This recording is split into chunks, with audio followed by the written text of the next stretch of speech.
ഞാൻ നമ്മുടെ അടുത്തേക്ക് ആൾക്കാർ വരുമ്പോൾ എപ്പോഴും പരിചയപ്പെടാനൊക്കെയുള്ള വിചാരത്തിലാണ് ഞാൻ. ഇവർ വരികയും വല്ലാതെ ഒച്ചയെടുക്കുകയും ഞാനും കാര്യമായിട്ടൊന്നും പറഞ്ഞില്ല. ഞാൻ കാര്യമായിട്ടൊന്നും പറയാത്തത്, ഒന്നാമത് എനിക്കെതിരെ ഒച്ചയെടുത്തുകൊണ്ട് വന്നത് ഒരു സ്ത്രീയാണ്. ഞാനെന്തെങ്കിലും എൻ്റെ വായിൽ നിന്ന് എന്തെങ്കിലും പറഞ്ഞിട്ട് പിന്നെ സ്ത്രീ വിരുദ്ധതയായി എന്നെ വല്ല ഭേദ്യം ചെയ്യാൻ വന്ന് ഞാൻ വല്ല തൊട്ട് കഴിഞ്ഞാൽ പിന്നെ സ്ത്രീയുടെ ശരീരത്തിൽ തൊട്ടുവെന്നായി. ഇതൊക്കെ ഉള്ളതുകൊണ്ട് ഞാൻ കൈ പുറകെ കെട്ടി ആദ്യം നിന്നു. ഒരു ചെറിയ സ്ഥലത്ത് ശക്തിയുണ്ട് എന്നൊരൊറ്റ കാരണം കൊണ്ട് അവിടെ ബാക്കിയുള്ള പാർട്ടികൾ പ്രചരണത്തിന് വരരുത്, അവിടെ വരാൻ പാടില്ല എന്നൊക്കെ പറയുന്നത് എത്ര ജനാധിപത്യ വിരുദ്ധമായ നിലപാടാണ്. അവരൊരു അധികാര സ്ഥാനത്തിരിക്കുന്ന ഒരു മെമ്പറാണ്. അവർ ഭരണഘടന അറിയാത്തത് കൊണ്ടാണോ, ജനാധിപത്യം എന്താണെന്ന് മനസ്സിലാകാത്തത് കൊണ്ടാണോ നമ്മളൊരു പൊതുസ്ഥലത്തുകൂടെ നടക്കുമ്പോൾ നമ്മളോട് വന്നിട്ട് ഇത് ഞങ്ങളുടെ സ്ഥലമാണ്, ഇതിൽ നടക്കാൻ പറ്റില്ല എന്ന് പറയുന്ന അവസ്ഥയിലേക്ക് എത്തിയിരിക്കുന്നുള്ളത് അവർ തന്നെ പറയട്ടെ. ഞാനിനി ഇതിന് ഞങ്ങൾ പ്രചരണാർത്ഥം പോയി. ഞങ്ങളുടെ പ്രചരണ വണ്ടി ഇത്തിരി വലുതാണല്ലോ, അത് വളയ്ക്കാനും തിരിക്കാനും ഒക്കെ വേണ്ടിയിട്ട് ഒരിടത്ത് നിർത്തിയപ്പോൾ അവിടെ ഒരു പറ്റം സ്ത്രീകൾ നിൽക്കുന്നുണ്ടായിരുന്നു, കുറേ അമ്മമാരൊക്കെ നിൽക്കുന്നുണ്ടായിരുന്നു. ഞാൻ അവിടെ ഇറങ്ങുകയും അവരെടുത്ത് പോയി അവരോട് വർത്തമാനം പറയുകയും ഒക്കെ ചെയ്തുകൊണ്ട് നിൽക്കുമ്പം അതിലൊരു അമ്മ എന്നോട് വീട്ടിലോട്ട് വരുമോ എന്ന് ചോദിച്ചു, അകത്തോട്ട് വരുമോ എന്ന് ചോദിച്ചു. ഞാൻ പൊതുവേ നമുക്ക് ഈ പരിമിതമായ സമയമേ ഉള്ളൂ എന്നുള്ളതുകൊണ്ട് ഒരുപാട് വീടുകളിൽ പോകുന്നില്ല. കാരണം ഒരു വീട്ടിൽ പോയാൽ തൊട്ടടുത്ത വീട്ടിൽ പോയില്ല എന്നുള്ള പരാതി വരുത്തണ്ടല്ലോ. അതുകൊണ്ട് വീടുകൾ പോക്ക് കുറവായിട്ട് ഞാൻ പറഞ്ഞു, വീട്ടിൽ ഞാൻ മറ്റൊരു അവസരത്തിൽ വരാമെന്ന് പറഞ്ഞു. അതിൻ്റെ തൊട്ടപ്പുറത്തൊരു ക്ഷേത്രമുണ്ട്, എന്നാൽ അവിടെ വന്നൊന്ന് തൊഴുതിട്ട് പൊക്കോളൂ എന്ന് എന്നോട് പറഞ്ഞ്. അപ്പോൾ ഞാൻ പറഞ്ഞു എന്നാൽ നമുക്ക് എല്ലാവർക്കും കൂടെ നടക്കാമെന്ന് പറഞ്ഞു. പ്രചരണാർത്ഥം അല്ല കേട്ടോ, ഞാൻ ആ ക്ഷേത്രത്തിലേക്ക് പോവാണ്. അവിടെ ഒരു ക്ഷേത്രം ഉണ്ടെന്ന് പറഞ്ഞിട്ടാണ് എന്നെ വിളിച്ചത്. വടക്കന്തറ അമ്പലത്തിൻ്റെ പുറകിൽ മനക്കൽ തൊടിയോ അങ്ങനെ എന്താണ് ഈ സ്ഥലത്തിൻ്റെ പേര്. ഞങ്ങളിങ്ങനെ നടന്നങ്ങോട്ട് പോയിക്കൊണ്ടിരിക്കുമ്പോൾ പെട്ടെന്നൊരു ഇളം നീല ചുരിദാറിട്ടൊരു സ്ത്രീ മുന്നിലേക്ക് വന്നു.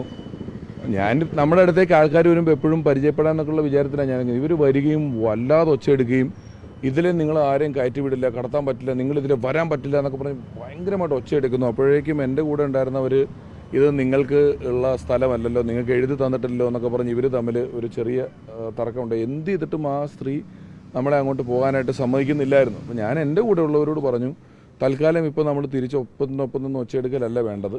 ഞാനും കാര്യമായിട്ടൊന്നും പറഞ്ഞില്ല. ഞാൻ കാര്യമായിട്ടൊന്നും പറയാത്തത്, ഒന്നാമത് എനിക്കെതിരെ ഒച്ചയെടുത്തുകൊണ്ട് വന്നത് ഒരു സ്ത്രീയാണ്.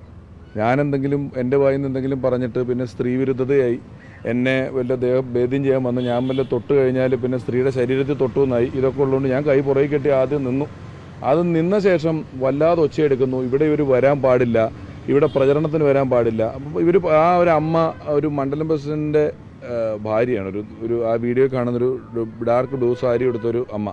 ആ അമ്മ നിന്നെ ഞാൻ എൻ്റെ വീട്ടിലേക്കാണ് വിളിച്ചത്, ഈ റോഡ് ഇവരുടെ അല്ല, അതുകൊണ്ട് നീ ദയവ് ചെയ്ത് എൻ്റെ കൂട്ടത്തിൽ വാ, എൻ്റെ വീട്ടിലോട്ട് വാന്ന് പറഞ്ഞ് എന്നെ വിളിച്ചുകൊണ്ടിരിക്കുകയാണ്. പക്ഷേ ഞാൻ പറഞ്ഞു ഒരു പ്രശ്നം വേണ്ട, കാരണം രാഷ്ട്രീയത്തിൽ ബലാബലം പരീക്ഷിക്കേണ്ടത് ഇത്തരത്തിലല്ല. രാഷ്ട്രീയത്തിൽ ബലാബലം പരീക്ഷിക്കേണ്ടത് ആശയങ്ങൾ കൊണ്ടാണ്. നോക്കൂ, പാലക്കാട് എന്ന് പറയുന്ന പ്രദേശത്ത് ഭൂരിപക്ഷം സ്ഥലങ്ങളും UDFൻ്റെ ശക്തി കേന്ദ്രങ്ങളാണ്.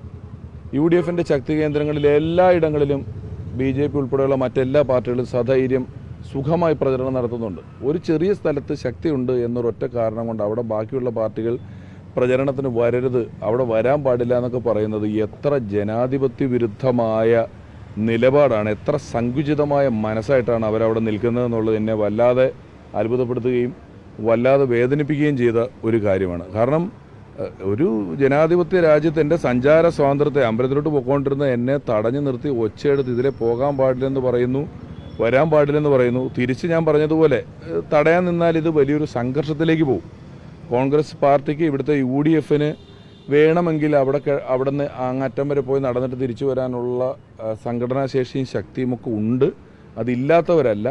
പക്ഷെ ഞാനതിനെ അവരുടെ ഒരു വലിയ ധൈര്യമായിട്ട് കാണുന്നില്ല, അവരുടെ ഒരു സങ്കുചിതമായ മനസ്സായിട്ടോ അറിവില്ലായ്മയായിട്ടോ തൽക്കാലം കാണാനായിട്ട് ഉദ്ദേശിക്കുന്നു. രണ്ടായാലും വലിയ മാനസിക വിഷമം ഉണ്ടാക്കിയ ഒരു സംഭവം തന്നെയാണ് നടന്നത്.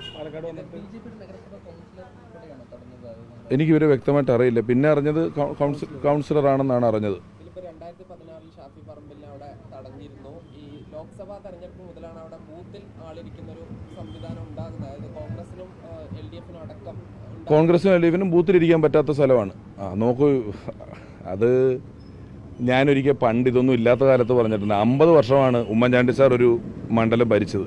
അതിനിപ്പോഴും പാർട്ടി ഗ്രാമം, കോൺഗ്രസിൻ്റെ പാർട്ടി ഗ്രാമം എന്ന് പറഞ്ഞൊരു ഗ്രാമം കേരളത്തിലില്ല. അവിടെ നിങ്ങൾക്ക് എല്ലാവർക്കും വരെ ഏത് പാർട്ടിക്കും അവിടെ പ്രവർത്തിക്കാൻ പറ്റും. അങ്ങനെയാണല്ലോ ഒരു ജനാധിപത്യ രീതിയിൽ നിൽക്കേണ്ടത്. അപ്പോൾ ഏറ്റവും സങ്കടം, ഞാൻ അത്ര തീക്ഷ്ണമായ രാഷ്ട്രീയം പറഞ്ഞുകൊണ്ട് അറ്റാക്ക് ചെയ്യാൻ പോയതോ അങ്ങനെയൊന്നും വന്നിട്ടുള്ള ഒരാളല്ല. ഞാൻ പലപ്പോഴും പറഞ്ഞു ഒരു ഫെയർ പൊളിറ്റിക്സിൽ നിൽക്കണം, ഏറ്റവും ഭംഗിയായി കാര്യങ്ങൾ പോകണമെന്ന് ഉദ്ദേശിച്ച് തന്നെ പോവുകയും പ്രചരണ വണ്ടി മാറ്റിയിട്ട ശേഷം ഒരമ്മ അവിടെ വീട്ടിൽ പോകാൻ പറ്റുന്ന ഇപ്പോൾ അപ്പുറത്തൊരു അമ്പലത്തിലേക്ക് പോകുമെന്ന് പറഞ്ഞൊരു പൊതുവഴിയിലൂടെ നടക്കുമ്പോഴാണ് ഇത് ഞങ്ങളുടെ സ്ഥലമാണ്, ഇവിടെ നിങ്ങൾ അനുവദിക്കില്ല എന്ന് പറഞ്ഞൊരു സ്ത്രീ വന്ന് നിൽക്കുന്നത്. അതൊരു സ്ത്രീ ഇല്ല, വണ്ടി പോകുന്നൊരു വഴി ആയിരുന്നില്ല. എൻ്റെ വണ്ടി വളയ്ക്കുമായിരുന്നു. അപ്പം അത് ഈ കെട്ടി ഉണ്ടാക്കിയിട്ടുള്ള വണ്ടി ആയതുകൊണ്ട് വണ്ടിയുടെ താക്കോൽ അവർ അഴിച്ചു മാറ്റും അങ്ങനെയൊക്കെ ചെയ്തിരുന്നു. ഇല്ല, ഞങ്ങൾ നടന്നാണ് പോയിക്കൊണ്ടിരുന്നത്. ഞാനപ്പോൾ വണ്ടി ഇത്തിരി ദൂരെയായിരുന്നു. ഞങ്ങൾ അവരുടെ ആ അമ്മ വിളിച്ചിട്ട്, കാരണം എനിക്ക് അങ്ങോട്ട് പോകാനുള്ള പ്ലാൻ ഇല്ലായിരുന്നു. എന്നെ അവിടെ ഉള്ളൊരു അമ്മ നിർബന്ധിച്ച് വിളിച്ചതാണ്, മോനെ എൻ്റെ വീട്ടിൽ ഞാൻ ഇപ്പോൾ കഴിഞ്ഞേ ഉള്ളൂ. ഇത് ഒരു അല്പസമയം മുമ്പാണ് നടന്നത്. മറ്റൊന്നും ഞാൻ അറിയുവോ, ഞാൻ അങ്ങനെ ഈ മണ്ഡലത്തിൽ അത്തരത്തിലൊരു ഒരു എന്താ പറയുന്ന ഒരു സംഘർഷഭരിതമായ അന്തരീക്ഷം ഉണ്ടായിക്കൊണ്ട് ആളുകളുടെ ജനജീവിതത്തെ ബാധിക്കുന്ന രീതിയിൽ എന്തെങ്കിലും ചെയ്യണമെന്നുള്ള ആഗ്രഹം ഇല്ല. പക്ഷേ വളരെ വിഷമം തോന്നിയ, എനിക്ക് ഒരു ദുരനുഭവം എന്ന് പറഞ്ഞാൽ, ഞാൻ ഇത്രയും ദിവസം ഇവിടെ നടക്കുമ്പോഴും കിട്ടിയെടുത്തതിൽ നിന്നുള്ളതിനേക്കാളൊക്കെ വിഷമം തോന്നിയൊരു വലിയ അനുഭവമായിപ്പോയി ഇത്. അവരൊരു അധികാര സ്ഥാനത്തിരിക്കുന്ന ഒരു മെമ്പറാണ്. അവർ ഭരണഘടന അറിയാത്തത് കൊണ്ടാണോ, ജനാധിപത്യം എന്താണെന്ന് മനസ്സിലാകാത്തത് കൊണ്ടാണോ, നമ്മളൊരു പൊതുസ്ഥലത്ത് കൂടെ നടക്കുമ്പോൾ നമ്മളോട് വന്നിട്ട് ഇത് ഞങ്ങളുടെ സ്ഥലമാണ്, ഇതിൽ നടക്കാൻ പറ്റില്ല എന്ന് പറയുന്ന അവസ്ഥയിലേക്ക് എത്തിയിരിക്കുന്നുള്ളത് അവർ തന്നെ പറയട്ടെ. ഞാനിനി ഇതിന് അതായിരിക്കും വോട്ട് ചോദിക്കാൻ പോയെന്ന് നടത്തിയിട്ടായിരിക്കും പറയുന്നത്. അപ്പോൾ എന്തുമാത്രം ധൈര്യമില്ലാതെയാണ് അവിടെ പോയി വോട്ട് ചോദിച്ചാൽ പറയുന്ന വോട്ടാണ് അവിടെ എന്നുള്ളതായിരിക്കും അവർ വിചാരിച്ചു വെച്ചേക്കുന്നത്. അതുകൊണ്ടായിരിക്കും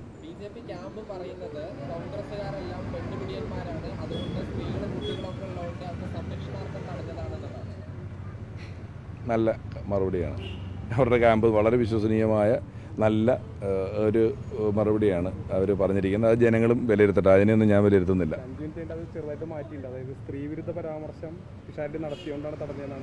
ഏതാ ഏത് പരാമർശം കണ്ടുപിടിക്കട്ടെ, അങ്ങനെ കണ്ടുപിടിക്കുക. ഇനി പലതും പറയുമായിരിക്കും. ഞാനിവിടെ വന്നിറങ്ങിയ ദിവസം മുതൽ എനിക്ക് ഇവർ ആദ്യം എന്നെ അത്ര കാര്യമായിട്ട് കണക്കാക്കിയിട്ടില്ലെന്ന് തോന്നുന്നു. രണ്ടാമത്തെ ദിവസം മുതൽ പലതരത്തിൽപ്പെട്ട കാര്യങ്ങളാണ് എന്നെപ്പറ്റി പറഞ്ഞുകൊണ്ട്. രഞ്ജിത്ത് സാറിൻ്റെയൊക്കെ വിഷയത്തിൽ ഞാൻ എന്ത് സ്ത്രീവിരുദ്ധയാണ് പറഞ്ഞത്. നിയമത്തിൻ്റെ വഴിക്ക് നടക്കട്ടെ, അറസ്റ്റ് ചെയ്യപ്പെട്ടിട്ടുണ്ട്, പോലീസ് കാര്യങ്ങൾ നോക്കൂ എന്നുള്ളതല്ലേ ഞാൻ പറഞ്ഞിട്ടുള്ളത്. അതൊക്കെ അവർ പറയേണ്ട ഉത്തരങ്ങളാണ്. ഞാനുണ്ടായ സംഭവം എന്താണെന്ന് ചോദിച്ചു, അവരെന്തുകൊണ്ടാണ് ഇത് ചെയ്യുന്നതെന്നുള്ളത് അവർ പറയേണ്ട ഉത്തരമാണ്. എനിക്ക് അവരെന്തുകൊണ്ടാണ് ഇങ്ങനെ ചെയ്യുന്നതെന്നുള്ളത് അറിയില്ല. 100% തെറ്റല്ലേ. സ്ഥാനാർത്ഥി വിട്ടോ പ്രചരണം വിട്ടോ, ഞാൻ പ്രചരണത്തിന് പോകുമായിരുന്നില്ല അവിടെ. സാർ, അങ്ങനെ ഒരാൾ വഴി നടക്കുമ്പം ഒരു സ്ത്രീ വന്ന് തടഞ്ഞിട്ട് ഇത് ഞങ്ങളുടെ ഏരിയയാണ്, ഞങ്ങളുടെ ഏരിയയിൽ വരരുതെന്നൊക്കെ പറഞ്ഞ്, ഞാൻ അതാ പറഞ്ഞത്. പാലക്കാടിലെ UDFൻ്റെ എത്ര വാർഡുകളിലൂടെ BJP കഴിഞ്ഞ ഇത്രയും ദിവസങ്ങളിൽ വണ്ടി ഓടിച്ചുകൊണ്ട് പോയിട്ടുണ്ടാവും? എത്ര വാർഡുകളിൽ പോയിട്ടുണ്ടാവും? എത്ര സ്ഥലങ്ങളിൽ പോസ്റ്റർ വെച്ചിട്ടുണ്ടാവും? ഏതെങ്കിലും ഒരു കോൺഗ്രസ്സുകാരൻ ഇത് നമ്മുടെ നടക്കരുതെന്ന് പറഞ്ഞ് ഇവിടെ തടഞ്ഞിട്ടുണ്ടോ? അങ്ങനെ തടയാൻ നിന്നാൽ അത് ശരിയല്ല. ഇതൊക്കെ ഒരു ജനാധിപത്യത്തോടും ഭരണഘടനയോടും ഒക്കെ ഉള്ളൊരു വെല്ലുവിളിയായിട്ട് മാത്രമേ കാണുന്നുള്ളൂ. ഞാൻ കൈയ്യട്ടി നിൽക്കുകയായിരുന്നു. എൻ്റെ ചുറ്റും കുറച്ച് അമ്മമാരൊക്കെ ഉണ്ടായിരുന്നു. അവർ തമ്മിലായിരുന്നു തർക്കം. ഞാനുമായിട്ടൊരു നേരിട്ട് തർക്കം ഉണ്ടാകാനുള്ള, ഞാൻ ആദ്യം ചോദിച്ചു എന്താ പ്രശ്നം എന്ന് ചോദിക്കണം എന്ന് ഓർത്ത് ഞാൻ നിന്നെങ്കിലും അതിന് മുമ്പ് തന്നെ ഈ അമ്മയും ആ സ്ത്രീയും തമ്മിൽ നിങ്ങൾക്ക് എഴുതുന്ന വഴിയല്ലല്ലോ, ഈ മോൻ എൻ്റെ വീട്ടിലേക്കാണ് വരുന്നത്, അവനെ ഞാൻ കൊണ്ടുവന്നതെന്നൊക്കെ പറഞ്ഞ് അവർ തമ്മിലായിരുന്നു കൂടുതലും തർക്കം ഉണ്ടായിരുന്നത്. ഞാൻ പിന്നെ സംഭവം അലമ്പാകരുത്, വഷളാകരുതെന്ന് ഓർത്ത് തിരിച്ചു പോരുകയാണ് ചെയ്തത്.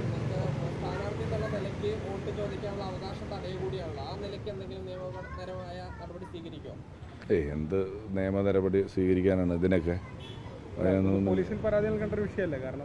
ഞാൻ പോലീസിൽ പരാതി നൽകി നടക്കാനുള്ള സ്വാതന്ത്ര്യം മേടിച്ച് അവിടെ പോയി വോട്ട് ചോദിക്കേണ്ട, അവിടെ ഉള്ളവരെല്ലാം കണ്ടുകൊണ്ടിരിക്കും.